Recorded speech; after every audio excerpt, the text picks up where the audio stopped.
இந்த ஊழியத்திலே இப்படிப்பட்ட ஊழியத்தை உடையவர்களாகிய நாங்கள் இரக்கம் பெற்றிருப்பதா சோர்ந்து போவதில்லை. ஹல்லேலூயா. ஊழியத்தை சோர்ந்து போவாதீங்க. ஏன் தெரியுமா? இந்த ஊழியம் நம்மளே கிடையாது. ஹல்லேலூயா. இந்த ஊழியம் இயேசு கிறிஸ்துவா. அவர் வருகைக்கு சேர்க்காத ஊழியம் ஆரம்பிக்கப்பட்டோம். இதில் சோர்ந்தே போகக்கூடாது. ஆண்டவரே என்னால் முடியல, பேச்சே கூடாது. ஒரு நாள் எவ்வளோ அதிகமாக ஓடிட்டே இருக்குது ஆண்டு சொல்கிறார். சோர்ந்தே போகாத.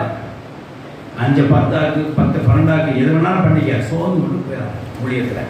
7 வருஷம் சோத்திரம்டா. யோவான் 15:5 வாசிக்கும் போது இந்த ஊழியம் நம்ம செய்யணும் அப்படின்னா இயேசு இங்கே அவர் அந்த கொடியாக நம்ம செய்து கொண்டிருக்கிறோம்.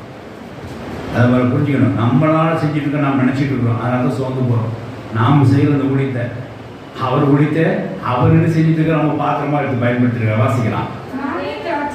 நானே திராட்சை செடி.